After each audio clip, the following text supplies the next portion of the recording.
Halo, selamat berjumpa lagi teman-teman. Kita lanjutkan materi kita, yaitu materi statistik 2. Bagaimana kabar Anda? Semoga selalu sehat ya.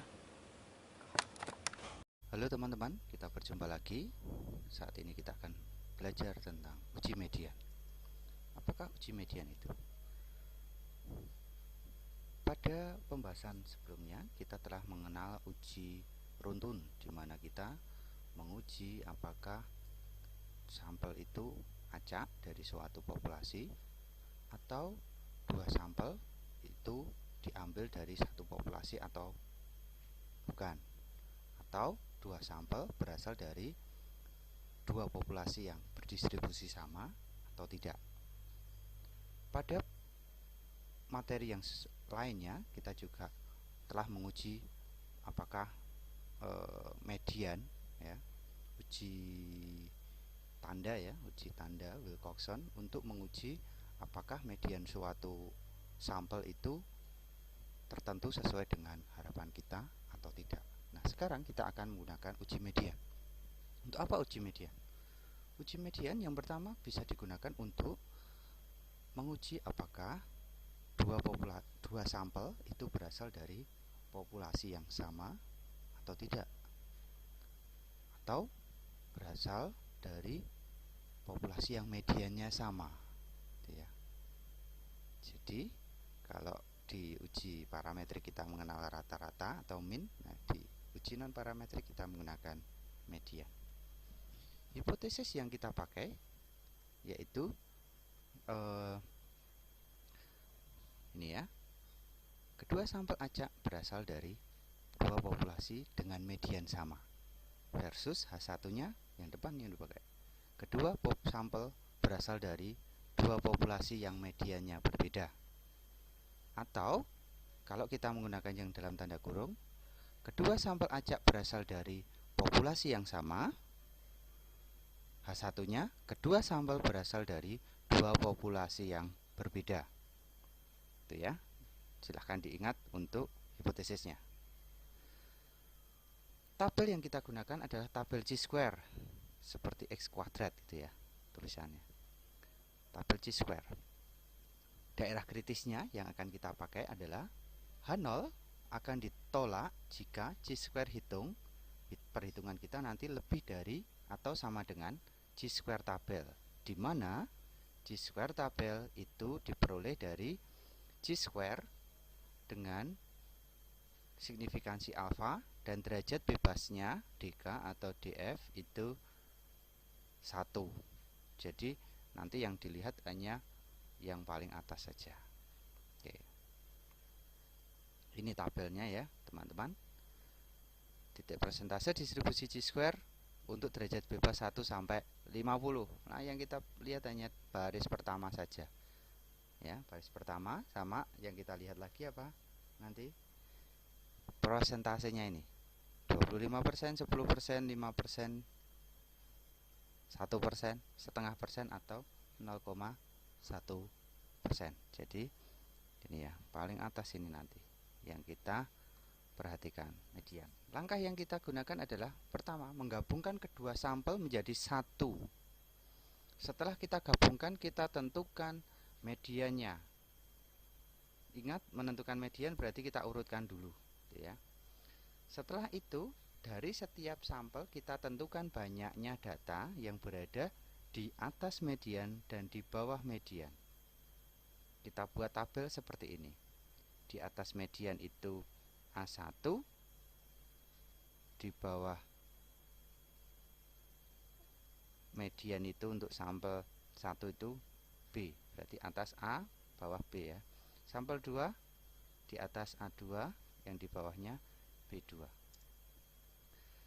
Dan ingat, kalau ya ada yang sama dengan median, maka tidak kita masukkan dalam A1, A2 maupun B1, B2. Data yang sama dengan median kita abaikan. Kemudian Chi-square hitungnya kita gunakan rumus ini.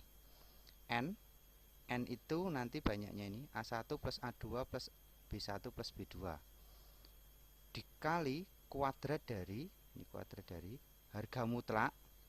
Nah ini A1 kali B Ini ya, A1 kali B2 dikurangi B1 kali A2. Ini cari harga mutlaknya. Kalau negatif berarti nanti harus jadi positif, diambil nilai positifnya.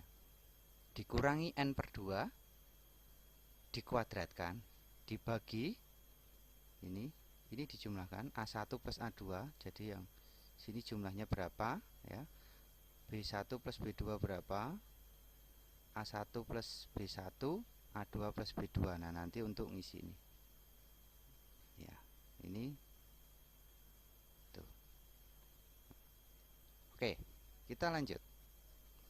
Sebagai contoh, misalkan sampel pertama itu 5, 16, 12, 17, 8, 9, 12, 10, 18, 13. Sampel 2-nya 20, 7, 14, 19, 10, 15, 13. Pertanyaannya adalah, apakah kedua sampel berasal dari populasi yang sama? Ya, apakah berasal dari populasi yang sama? Maka nanti jangan lupa apa? H0-nya ya. Dengan taraf signifikansi 5%. Berikut langkahnya. Kita menggabungkan. Gabungkan dulu, ini sampel 1, sampel 2 kita gabungkan menjadi urut ini. Ya. Menjadi urut. Nah, karena banyaknya data ini 17, berarti paling tengah data ke-9 ya. Data ke-9 ini sebagai median. Median. 9 itu 2, 3, 4. Nah, ini 1, 2, 3, 4. Jadi di kanan 8, di kiri 8. Inilah mediannya, sorry. Inilah mediannya, 13 ya. Dari setiap sampel kita tentukan banyaknya yang berada di atas median maupun di bawah median. Data yang sama dengan median tidak diperhitungkan. Inilah hasilnya. Sampel 1 yang berada di atas median berapa? Mediannya 13, berarti 13 nggak ikut ya ini ya. 13 nggak ikut. Coret saja. Yang di atas adalah ini 1, 2, 3. Yang lainnya di bawah. Berarti sisanya berapa? Ada 1, 2, 3, 4, 5, 6. Ada 6. Oke. Di bawah median untuk sampel 1 6, di atasnya median 3. Sampel 2 di atas median, 20 di atas, 14 di atas, 19 di atas, 15 di atas, 13 tidak diperhitungkan. Berarti ada 4. 4 oke. Di bawah ada 7 dan 10, berarti hanya ada 2. Oke ya. Paham ya teman-teman sampai ini ya? Silahkan dilihat dulu. Data digabungkan, dicari dulu mediannya. Setelah itu dicari kelompok atas, di atas median dan di bawah median berdasarkan kelompok sampelnya. Yang diingat, data yang sama dengan median itu diabaikan, tidak diperhitungkan. Oke, kita lanjut. Ini tadi tabelnya kita peroleh ini ya. Kemudian N-nya adalah jumlahan ini semua 3 tambah 6 tambah 4 tambah 2 berarti 15. Ini N nya 15. Kemudian ini 3 kali 2 6 dikurangi 24 itu min 18. Nah, tetapi ini di harga mutlak kan. Harga mutlak min 18 dikurangi 15 per 2 itu 7,5. Sehingga 18 dikurangi 7,5 itu 10,5. Ini ya, 10,5. Dikuadratkan. Setelah dikuadratkan, kemudian kita kalikan 15. Jadinya 1653,75. Silahkan dicek kalkulatornya. Kemudian penyebutnya 3 plus 4 7, 3 plus 6 9, 4 plus 2 6, 6 plus 2 8. Jadi ini dijumlahkan 3 dan 4, 6 dengan 2, 3 dengan 6, sorry.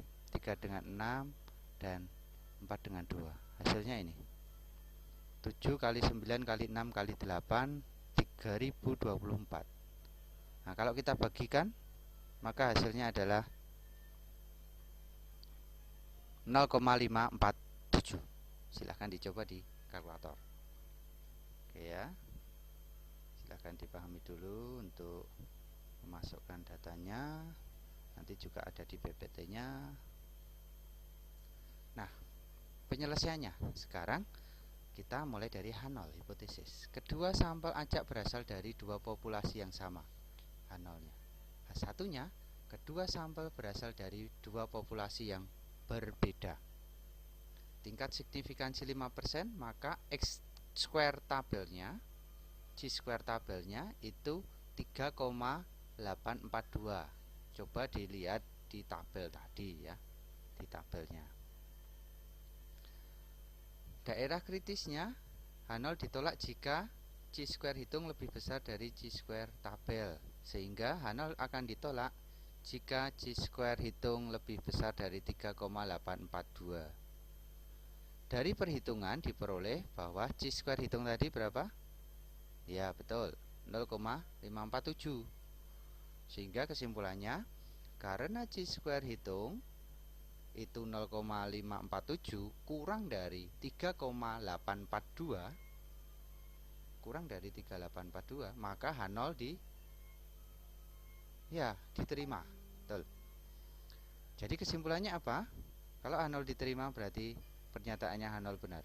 Kedua sampel acak berasal dari dua populasi yang sama. Demikian teman-teman untuk uji median ini. Apakah ada pertanyaan? Kita nanti akan lanjutkan diskusi ya. Nah, sebagai materi akhir itu kita juga menentukan banyaknya sampel ya. Ini materi yang tambahan saya. Ini salah satu rumus yang digunakan untuk memperoleh ukuran sampel. Untuk populasi berjumlah n dengan taraf signifikansi alfa, maka kita dapat menggunakan rumus berikut, yaitu banyaknya sampel n kecil sama dengan n besar dibagi 1 plus n kali alfa kuadrat. Oke ya, sebagai contoh begini. Misal ada populasi berukuran 100, seorang peneliti ingin menggunakan taraf signifikansi 5%. Berapa banyak sampel minimum yang harus diambil oleh peneliti tersebut? N-nya 100, alfanya 5%. Oke, kita masukkan N-nya 100, oke ya. Ini 100. 1 plus 100 kali 5% kuadrat. Hasilnya adalah 100 dibagi 1,25. Jadi 80. Sehingga peneliti tersebut harus mengambil sampel minimal 80. Tujuannya apa? Minimal 80 supaya data yang diperoleh itu lebih valid, bisa dipertanggungjawabkan untuk mewakili populasi. Oke. Itu sebagai latihan, silakan dibuka nanti slide-nya. Ada dua nomor. Yang nomor pertama uji median, taraf signifikansi 5% juga. Yang nomor 2 menentukan banyaknya sampel minimum. Oke, dua soal ini akan kita diskusikan pada perkuliahan ya.